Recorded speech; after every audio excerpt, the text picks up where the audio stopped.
উপকূল যখন ঘুমায় তখন জেগে ওঠে এক অন্য রাজ্য। এখানে আইন লেখে না মানুষ, লেখে জোয়ার। বিচারক কোনো রাজা নয়, সাগর থেকে ধেয়ে আসা পানির ঢল। আর এই আদালতের নীরব আততায়ী চোরা শিকারী সুন্দরবনের লবণ জলের কুমির। বাংলাদেশের দক্ষিণে বঙ্গোপসাগরের কূল ঘেঁষে বিস্তৃত পৃথিবীর বৃহত্তম মনোগ্রাফ অরণ্য সুন্দরবন। মায়াবী এই জঙ্গলে প্রতিদিনই চলে টিকে থাকার লড়াই। এখানে খাদ্যচক্র, এলাকা দখল, এমনকি শিকার কৌশলও নির্ধারিত হয় জোয়ার ভাটার ছন্দে।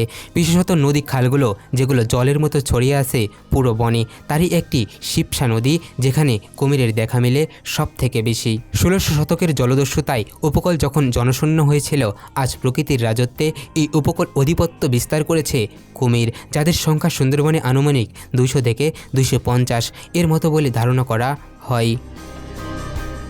এরা মূলত সল্ট ওয়াটার কক্রোডাইল বা বৈজ্ঞানিক নামে কক্রোডেলেস প্রসেস প্রজাতির। জোয়ারের পানি যখন সাগর থেকে বনে প্রবেশ করে তখন বদলে যায় পুরো শিকার মানচিত্র। মাছ, কাঁকড়া, সাপ, হরিণ, এমনকি বন শুকুরের দলও বাধ্য হয় উঁচু ভূমি থেকে নির্দিষ্ট নিরাপদ সাইটে আশ্রয় নিতে। আর কুমির, তারা আশ্রয় নেয় প্রাণীর স্রোতের ভিতর, নীরব, ধৈর্যশীল, নিখুঁত। গবেষণায় দেখা যায় কুমিরেরা জোয়ারের সময় অ্যাম্বুশ হান্টিং কৌশলে শিকার ধরে। প্রাণীর স্রোত শিকারকে ক্লান্ত ও গতিশূন্য করে, আর কুমিররা সেই সুযোগেই আক্রমণ চালায়, যেখানে জোয়ারই তাদের সবথেকে বড় অস্ত্র।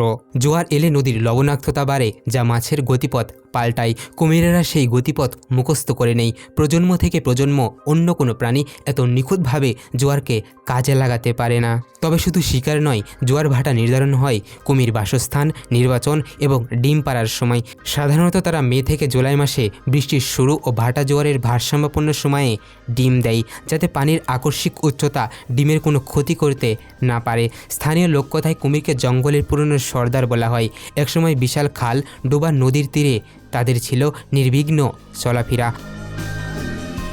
মানুষ তখন বনে ঢুকত কাঠ, মধু, মাছের টানে। কিন্তু জনবসতি বাড়ার সাথে সাথে বনের সীমানা ছোট হয়েছে, বেড়েছে ম্যান অ্যানিম্যাল কনফ্লিক্ট। গত কয়েক দশকে সুন্দরবনের আশেপাশে কুমিরের আক্রমণে আহত বা নিহতের ঘটনা মাঝে মাঝেই শোনা যায়। গবেষকরা বলছেন, মূল কারণ জোয়ারের সময় জলে মানুষের প্রবেশ ও শিকারের এলাকা সংকুচিত হওয়া। সুন্দরবনের ইতিহাস বলছে, যুগ বদলাচ্ছে কিন্তু নিয়ম বদলায়নি। এখানে ক্ষমতার কেন্দ্র এখনও জোয়ারি। কুমির সেই নিয়মের একজন দক্ষ প্রয়োগকারী। স্রোতের রাজনীতি এক জীবন্ত শিকারী কায়দার প্রতীক। ইতিহাসবিদ ও প্রকৃতি গবেষকরা একমত, যারা নিজেদের কুমির জগতের আচরণ ব্যাখ্যা করতে চান তাদের নজর রাখতে হবে জোয়ারের ক্যালেন্ডার, নদীর গতিপথ আর সুন্দরবনের নীরব আদালতে, যেখানে প্রতিদিন লেখা হয় টিকে থাকার নতুন রায়। গবেষণা ও পরিবেশগত তথ্যসূত্রের জন্য আন্তর্জাতিকভাবে বহুল ব্যবহৃত মাধ্যম হলো IUCN।